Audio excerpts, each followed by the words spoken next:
목사라면 누구든지 뭔가 하나님 앞에서 제대로 선교적 사명을 감당하고 싶은 열망이 있을 겁니다. 그러나 현실은 자기 교회 목회도 버거워하면서 겨우겨우 그 목회 생활을 하는 경우가 많습니다.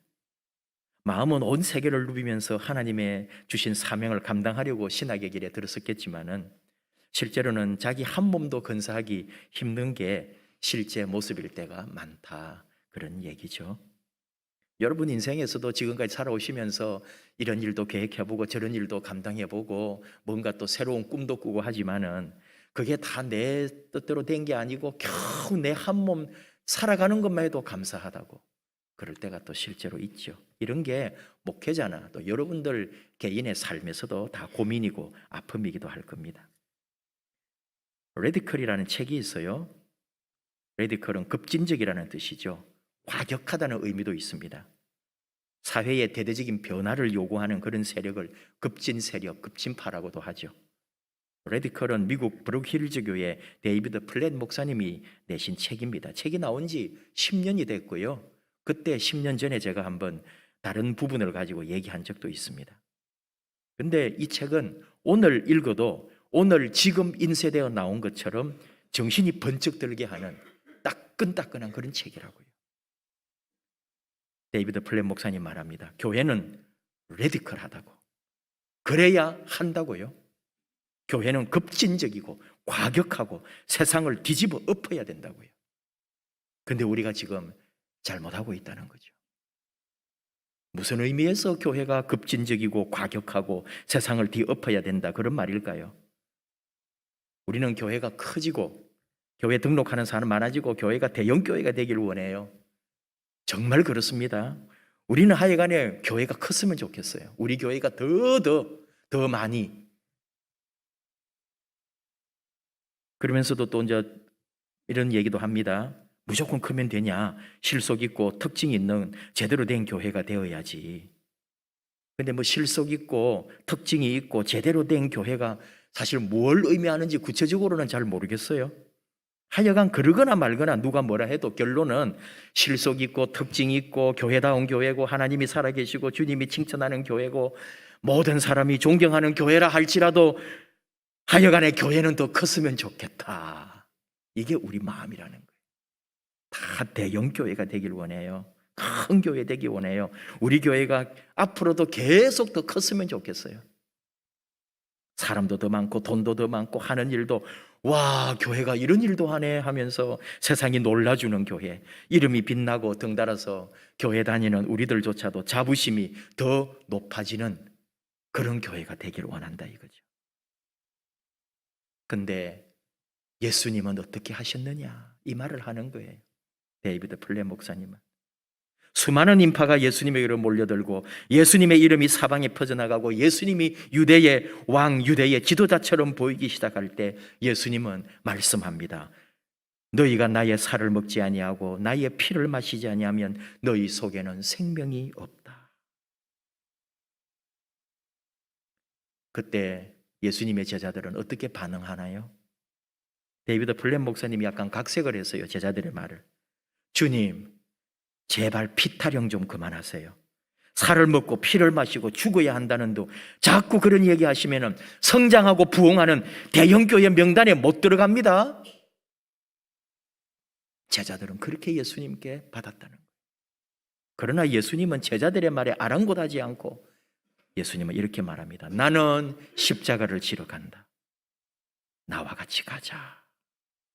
그때 그 많은 군중들은 다 떠나가 버리고 결국은 12명만 남게 되었다. 그런 이야기입니다. 예수님의 메시지는 급진적이라는 거죠. 예수님의 메시지는 과격하다는 거예요. 예수님을 따르러 가려면 세상에서 이해할 만한 그 정도의 대가를 지불하는 정도 가지고 안 됩니다.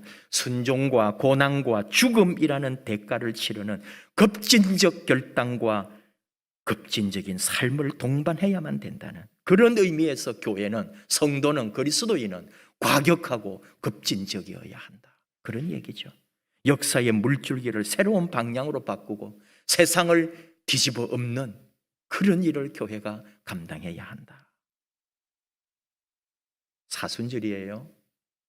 1600년 전 300년대, 400년대 AD 주후 그때 사순절이 제정이 됩니다. 교회가 법으로 정한 게 아니에요. 어디서 정해가지고 우리가 예를 들어 총회가 있으면은 그 총회에 속한 교회에 뭐가 지시가 내려온 게 아니에요. 성도님들이 스스로 금식하고 회개하고 예수님의 고난에 동참하고자 하는 분위기가 그 한 300년대 말 400년대 이때에 교회에 쫙 성도님들 사이에서 자발적으로 교회 안에서 그런 운동이 일어나더라는 거예요. 그 물줄기 때문에 교회가 결정을 한 거죠. 사순절이라고 하는 절기를 정한 거예요. 그런 의미에서 여러분, 데이비드 플랫 목사님의 말을 빌리자면 성도님들이 정말로 예수 안에서 세상에 빠져들지 아니하고 이런 사순절, 그러니까 주님의 십자가의 고난을 기다리고 묵상하는 중에 이들이 깨우친 거죠. 우리 이렇게 살아서는 안 된다. 40일 정도는 그 예수님 십자가를 지시는 고난주간이 오고 부활이 올 때까지 우리가 기도하고 금식하고 회개하고 하나님 앞에 바로 서자. 이 세상에 휘둘리지 말자. 그런 급진적, 과격한 영적 각성이 일어났다. 그런 얘기죠. 그리고 그 사순절이 정해지는 거예요. 속에서 우러나서 자발적으로 시작된 게 사순절입니다. 그러니까 지금 우리가 사순절을 지킨다는 것도 그래야 한다는 거예요. 강제로 뭘 40일 특별 새벽 기도회를 하고 새벽 기도 다 나오면은 뭐 상을 주고 선물을 주고 그런 운동하는 게 아니고 내 안에 자발적으로, 다시 말합니다, 세상에 매몰되지 아니하고 신앙 안에 내가 더 과격한 신앙으로, 예수 신앙으로 다시 일어나자, 그런 말인 거죠. 그게 진짜 사순절이다, 그런 말을 하는 겁니다.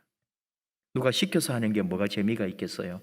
언제나 내 속에서 그렇게 뜨겁게 일어나는 게 진짜 아니겠어요? 오늘 하나님께서 우리에게 주신 말씀에도 누구의 부탁이나 강요가 아니고 자기 마음에서 진심으로 끌어가는 대로 따라간 한 여인의 이야기, 룻의 이야기가 담겨 있죠.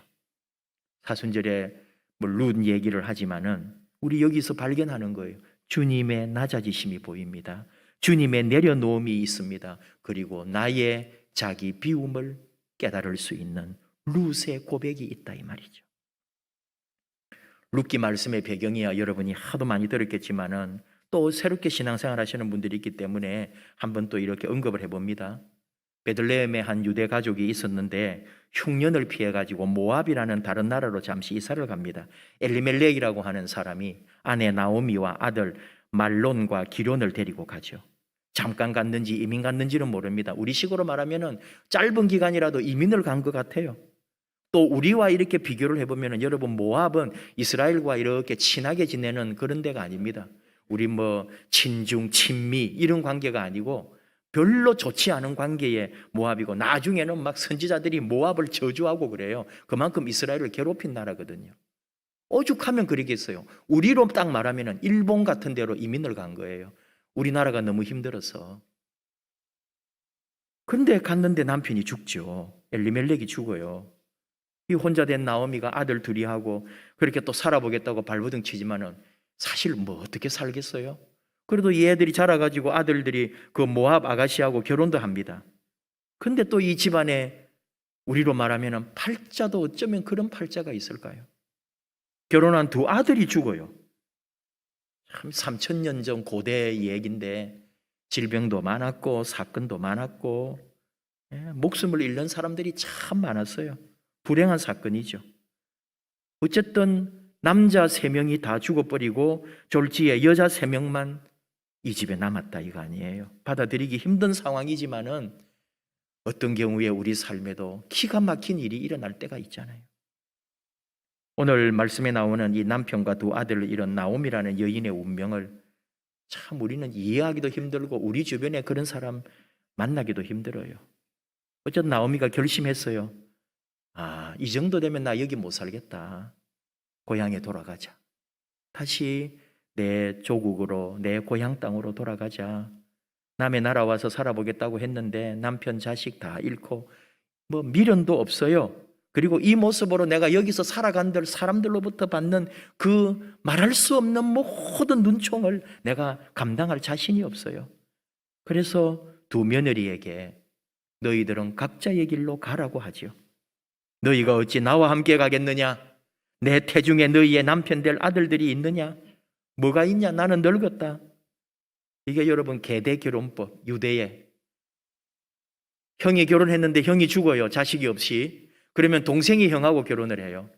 또 그 동생이 결혼했는데 또 자식이 없이 만약에 그 아들이 또 죽으면 또 그 밑에 아들이 또 그 형수하고 결혼을 하고. 좀 말도 안 되는 것 같지만 유대의 계대 결혼법이 그렇게 있어요.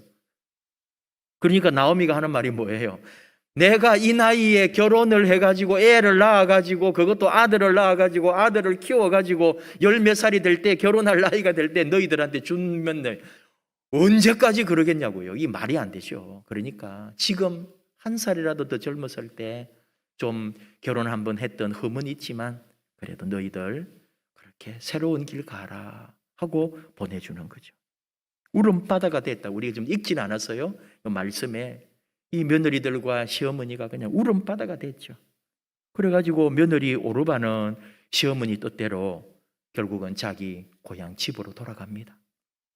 근데 이 며느리 룻이 가지도 않고 지금 하는 말이 지금 오늘 이 말을 하고 있는 거죠. 내게 어머니를 떠나며 어머니를 따르지 말고 돌아가라. 그렇게 강권하지 마세요. 어머니 가시는 곳에 나도 가고 어머니 머무시는 곳 나도 머물고 어머니 백성이 나의 백성이 되고 어머니 하나님이 나의 하나님이 되고 어머니 죽으시는 곳에 나도 죽을 거고 내가 죽는 일 외에 어머니를 떠나면은 여호와께서 내게 벌을 내리시고 더 내리셔도 좋습니다. 그런 말이죠.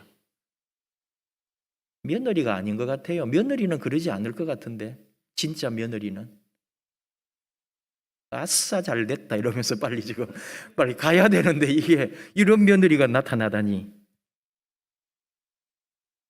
참 정말 훌륭한 며느리. 제가 한번 이 시어머니에게 그 룻이 한 말을 우리말로 제가 옛날에 바꾼 게 있어요. 어머니, 나는 어머니가 가시는 곳에 갈 수 없고 어머니가 머무는 곳에서 나는 1분 1초도 읽기 싫어요.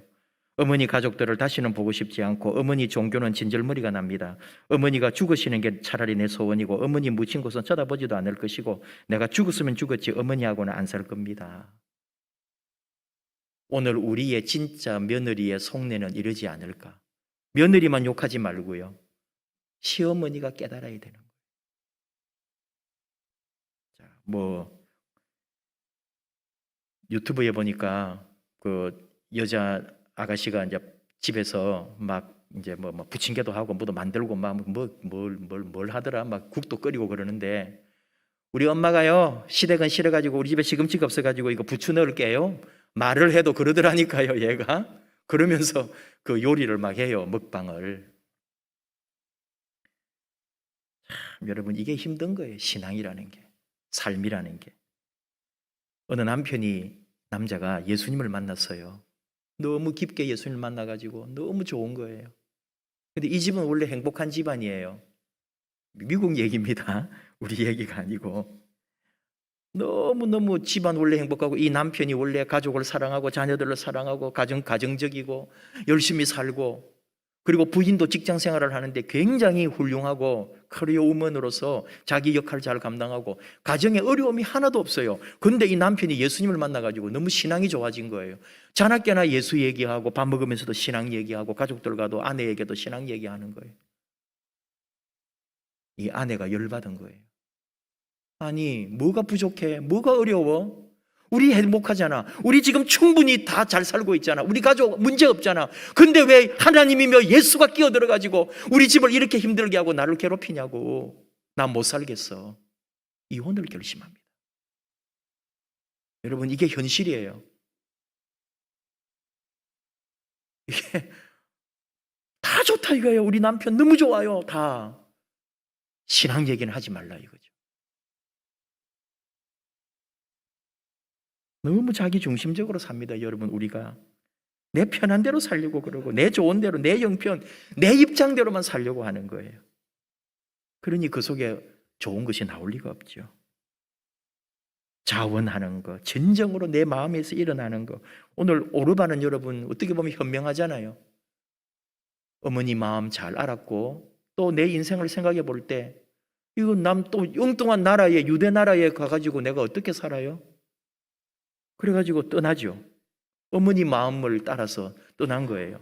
정작 룻은 어머니 마음을 따라주지 않고 어머니를 괴롭히는 거 아니에요? 그런데 그게 더 잘한 일이더라 이거예요. 결론은. 오르반은 그렇게 감으로써 끝이에요. 영원히 사라져 버렸어요. 그러나 룻은 고통이 있을 수 있고 위험이 있을 수 있고 불안한 미래가 있을 수 있지만 내가 다시 새롭게 살아가고 이 어머니를 따라서 내 인생을 새롭게 만들어 가리라. 결국은 이스라엘의 역사의 가장 위대한 영웅 다윗 왕의 증조 할머니가 됩니다. 왜 룻기가 여러분 여기 구약 성경에 끼어 있을까요? 룻기까지 읽었을 때는 몰라요. 왜 이 룻이라는 여자가 왜 여기 나오고 이방 여자가 여기 나오고 이상하게 해가지고 결혼을 하고 애를 낳고 나중에 아니 뭐 이런 게 있어 했는데 그 다음에 사무엘서가 딱 등장을 하는데 알고 보니까 다윗 왕의 증조 할머니가 바로 룻이더란 말이에요. 이게 하나님의 역사예요.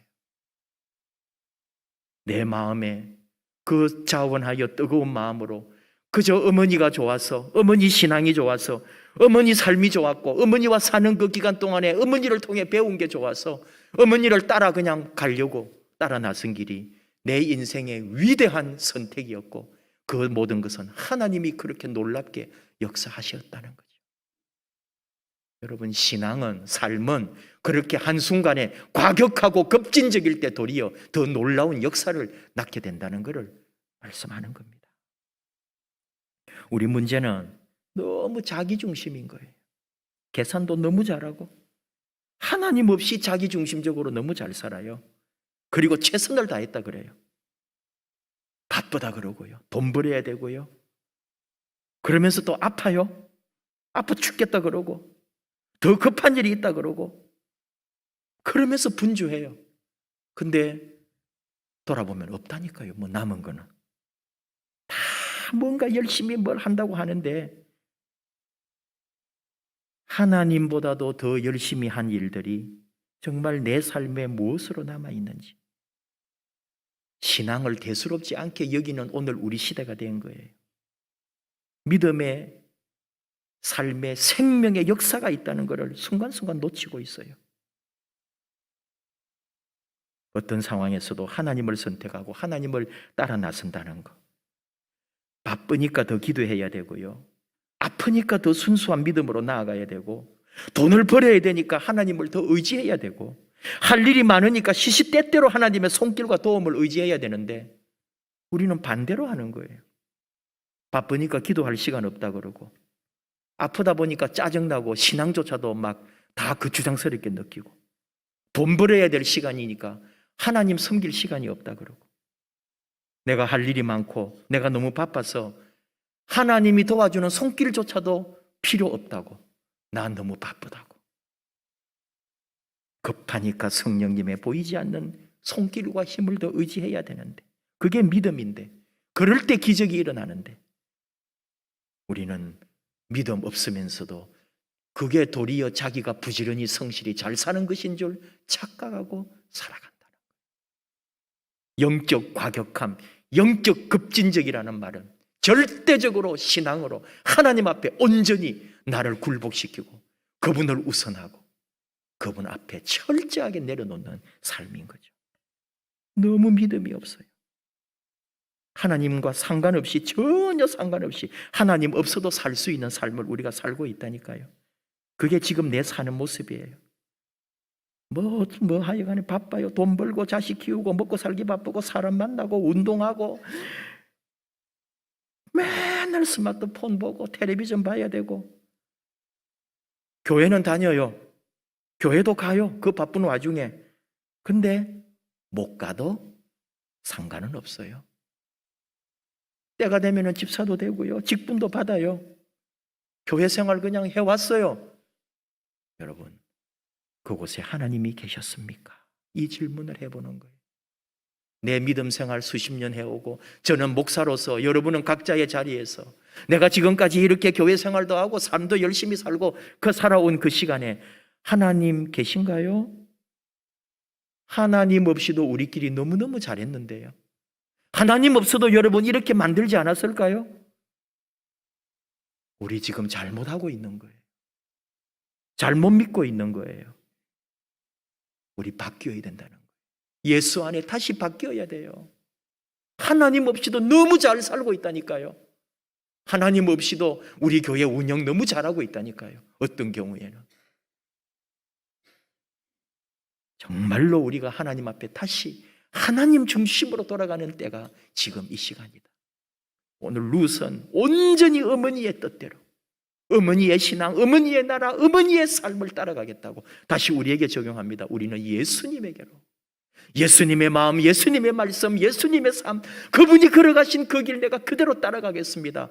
교회는, 예수는, 신앙은 바로 그렇게 레디컬하다고 얘기하는 거예요. 룻은 어머니 없이 아무것도 하지 않겠다고. 다시 말하면 우리는 주님 없이는 아무것도 할 수 없다고 하는 그 믿음을 가져야 되는데, 하나님 앞에 나를 온전히 내려놓아야 되는데, 내 마음, 내 시간, 내 형편, 내 상황. 그런데 우리는 양보하지 않아요. 내가 내 주인이기 때문에, 내 모든 것은 내 것이고 내 삶을 주관하고 내 삶을 컨트롤하는 것은 나기 때문에, 내가 계획하고 내가 하고 싶은 일하고 내가 지금 또 이루고 싶은 꿈을 향하여 내가 가는 사람이기 때문에 하나님에게도 양보하지 않아요. 룻은 시어머니 나오미의 신앙과 삶, 말 한마디 아마 그냥 보지 않았을 거예요. 같이 사는 동안에 이 어머니를 따르기만 하면, 이 어머니가 믿는 하나님을 믿기만 하면, 이 어머니 삶을 따라가면 나는 아무것도 염려하지 않아도 된다. 내가 지금 가는 길 앞날도 몰라요. 아무것도 보이지 않아요. 그러나 이 어머니 따라가면 나는 두렵지 않아요. 모든 것을 맡겨버립니다. 내 것은 다 포기해버립니다. 어머니 따라갔는데 그때부터 하나님께서 룻을 인도합니다. 룻의 인생을 하나님이 이끌어 가시는 거예요. 세상에서 제일 불운할 뻔했던 여자가 세상에서 영원히 빛나는 이름으로 바뀌는 순간이에요. 우리는 얼마나 포기하고 얼마나 양보합니까? 주님을 사랑하는 일에 얼마나 나를 드립니까?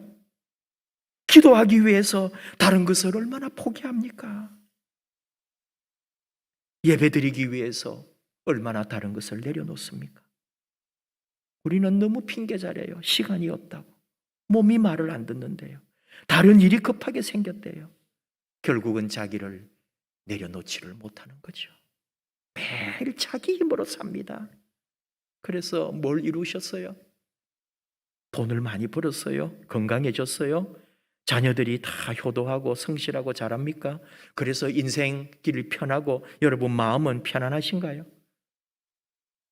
아니라는 거예요. 우리 신앙은 더 급진적이고 과격해져야 되는데 너무너무 온순해서 타협하고 세상과 짝하여 살아간다. 나를 포기하고 나를 내려놓고 하나님에게 맡겨라. 하나님 말씀 앞에 순종해라. 계산하고 머리 굴리지 말고 하나님 앞에 그냥 온전히 내려놓아라.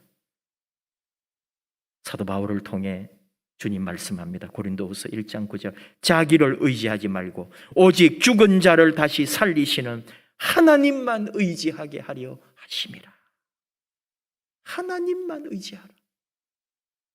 이게 급진적 신앙이에요. 이 세상의 대가가 아닌 하나님 앞에 온전히 나를 드리는 헌신적, 희생적, 과격한 선택인 거죠. 그게 나를 살리는 거예요. 사순절 때 이런 얘기하는 게 목회자도 편하지는 않아요. 그러나 이 말씀을 나누어야 할 때가 이때입니다. 매일 묵상해라, 매일 기도해라. 우리도 뭐 40일 특별뭘 하자 그런 얘기죠. 평생에 하지 않을 거예요. 순간순간 하나님 주시는 마음이 올 때 내 살아가고 내 바쁘게 지내다가 하늘 우러러 한 번씩 돌아보면서 주여 내가 이렇게 사는 게 맞습니까? 내가 이렇게 살아도 되는 겁니까? 내가 제대로 살고 있습니까?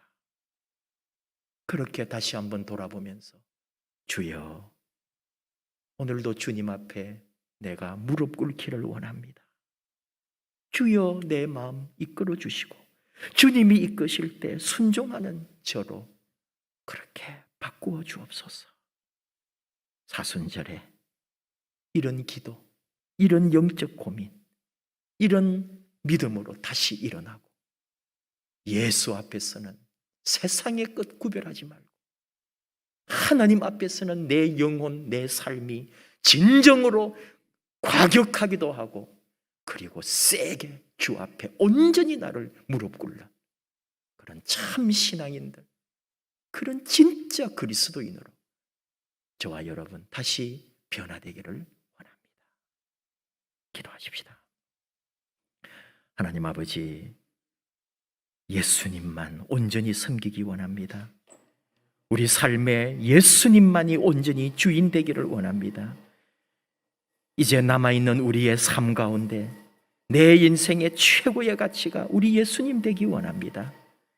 그래서 우리 삶이 예수님과 더불어 살게 하시고 이 세상에 어떤 대가를 지불하고서라도 우리 주님을 찾는, 이 세상의 모든 것을 잃어버린다 할지라도 우리 주님을 소유하는 그런 과격하고 급진적인 예수 신앙으로 다시 우리가 일어나고 그때 하나님께서 우리를, 우리 교회를, 우리 삶을, 우리의 믿음을 새롭게 역사하시고 하나님의 뜻대로 더 멋지고 위대하게 만들어 주시옵소서.